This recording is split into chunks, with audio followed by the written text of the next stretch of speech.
Halo. Ah, it feels good to say that again. This is the full Mega Construx Stormbound series of micro action figures available in the blind bag packs like this individually. So as you go through, if you collect every single one by looking at the codes on the back, you can find plenty of code lists on the internet to give you the cheat sheets for those. If you get one of each, then this is what it looks like. Be sure to check out the pinned comment on the video, and let me get into the individual figures. I'll just get the grunt out of the way first quickly, because it's just a grunt. I mean, it's a fine looking grunt. It uses the same kind of bluish gray, slightly iridescent and metallic color that was used for the Oni Reap-X series of vehicles, and also some of the figures in the Spirit, the large collector series Spirit set. So it's compatible with those, and again, it's just a grunt. It's the super articulated style, which is very posable, has pretty decent scaling to the Spartans, maybe a little bit on the large side, but not too much for the 343 era, and comes with just a little plasma pistol. That's just that. Oh yeah, that grunt was a common figure in this series, as is this Just a Marine. This is just medium dark gray on white, and the white is the what I call cookies and cream mix, with a fairly true white, just a little bit creamy in its hue, just a little bit yellowish, but it has a lot of speckles, red and gray in it, and some browns and such. And there is just a little bit of metallic glitter, a little bit of flake in that gray that's used for the armor pieces. Just a regular assault rifle with the full black color. And this one is another very massable figure. I figure. I don't know about the white. I think that the white is a little bit bright for a military uniform, but it's not bad. Given that they did bring the speckles in there, it kind of tones it down a little bit. It's not the brightest of whites that you can make. And yeah, I just think it's a very, very standard, very massable character that, with such generic colors, could even be crossed over to other universes and, made up themes as well. This Halo Wars 2 Banished Brute is also a common, and this one really doesn't stand out in any kind of lineup. This one almost feels like it's like all one color. All of the colors just kind of blend together. It uses a dark silver color for most of the pieces that you see from the outside for the armor, and also the lower arms and lower legs. And then the body beneath uses a lot of a fairly muddy gray. It's just a very, very neutral dark gray. The hands are a different color for the skin tone. The head is also a very similar color to that. And the gravity hammer is that nice, interesting blue color, but again, just to my eyes, nothing really stands out here. I guess when you get the light to hit it just right, and you get some of that glitter effect in there, it looks kind of interesting. And certainly up close, you can see that blue that's used for the paint applications on the helmet and the torso, or the chest armor, pretty strongly. But just on display, from a lot of angles, you see a lot of this, which I think for some things would be really cool. Just to me personally, this one fails to stand out at all. Here's the common Soldier Spartan, which has a very straightforward color scheme. Just the brightest of silver colors against a plain black. Comes with the energy sword there. And the visor is a paint application done in orange. It's just a little bit offset on this one, which I think will not be consistent from one to the next, but it's not bad. But it should come a little bit farther around this side. That would have made it look a little bit better, but it's not bad. For such a plain color scheme, it has a fair amount of contrast, and I think it's just so metallic that it looks interesting in its own way, especially with the choice of using the same silver color for the hands as well. It's not something that you see very much, the silver hands, so I think the hands actually make it look more interesting to me, a little bit more, T-1000 Terminator-ish than the others, and there's just something a little bit special about it for that reason. But this is, again, just a common figure here. Yet another common figure in Stormbound is this Wetwork Spartan with the cookies and cream white color for the armor. And this one brings in just a little bit of the blue of this series. And it's just the right amount, I think. I really like that blue application for the visor, such as it is. I guess I could have used a little bit more of that on this figure, but it's appropriate, you know? Yeah, not bad. I usually am not a big fan of these white-based figures, but this is another one that's actually done pretty well. I feel like there's more of the speckling in this particular batch of plastic than usual, or actually these couple of batches. I think that's two different types of plastic that are used. One type of plastic is used for the armor add-on pieces, and then a different type is used for the larger pieces of the lower arms and lower legs.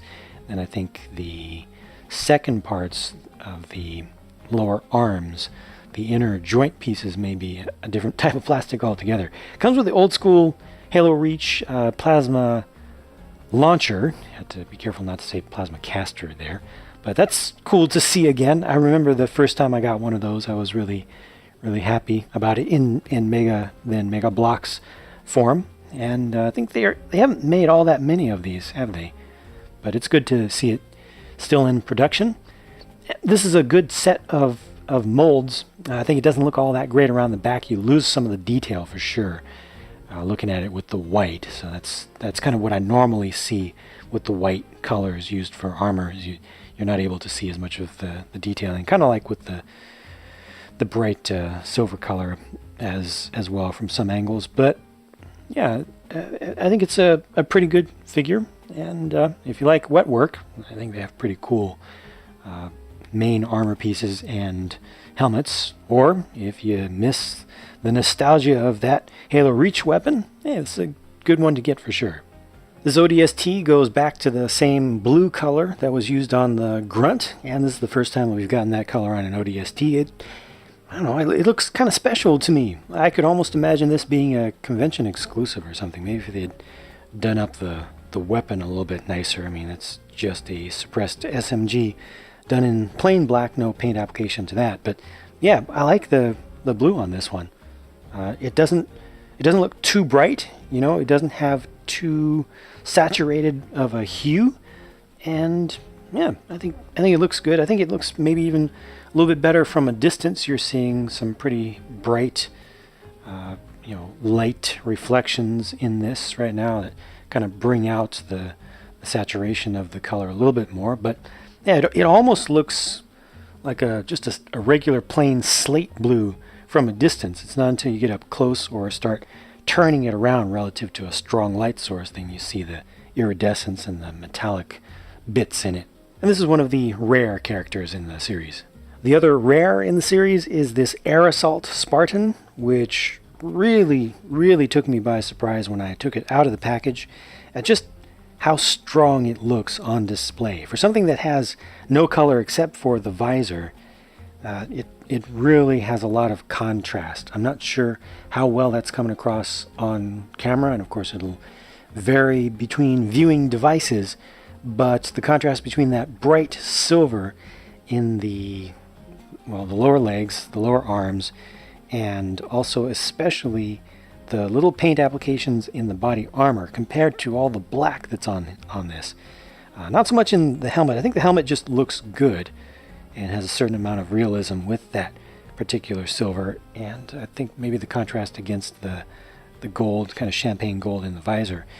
But the larger areas of black and the larger areas of silver really look strong on this. This obviously uses the female body type under there, and they've done that for all of the air assaults for the super articulated figures. But I mean, it's not too obvious until you really look at the curvature of the waist that's visible just below the rib cage there. So if you want to see this as a male character, I think it's very easy to do that. The shotgun doesn't look that great to me in this color. Just looks a little bit not toyish, but almost prototype-ish. I think it kind of loses some of the detail.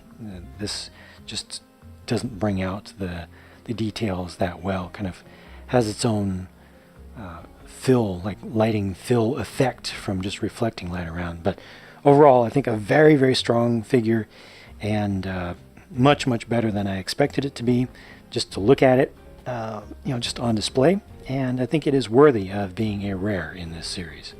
And finally, this is the ultra rare figure of the series. Not a secret, just ultra rare. I believe 1 per box. It's the Elite Honor Guard in full clear active camo with an energy sword.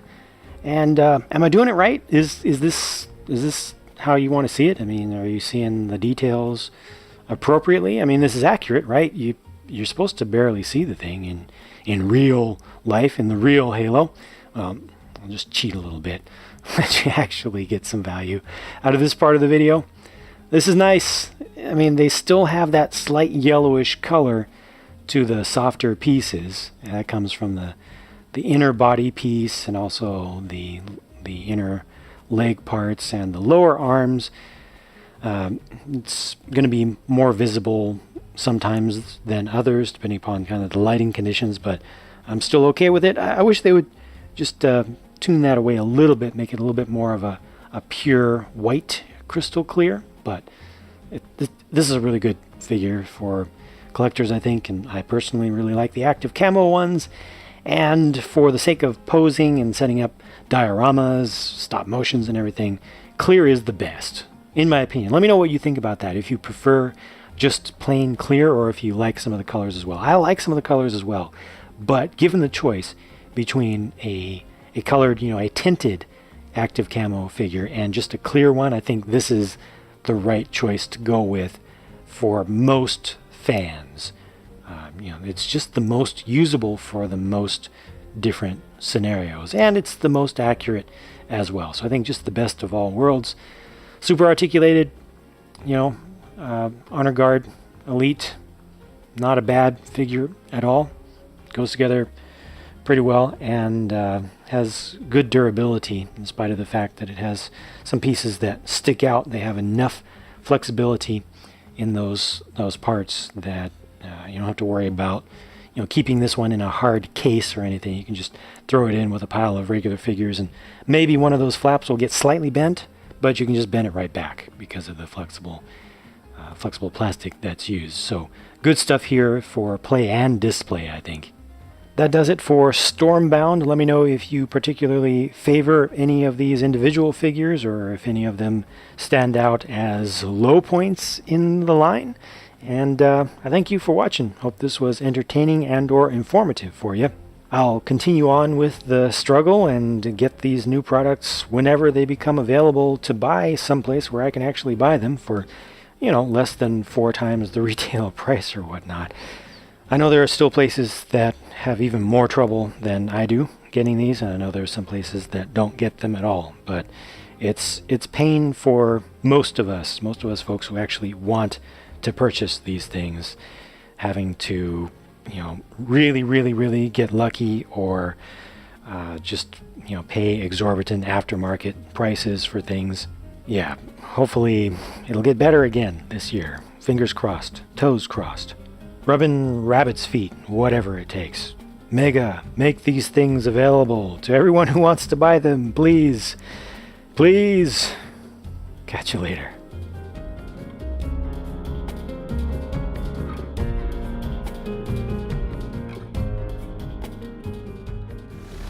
Round complete!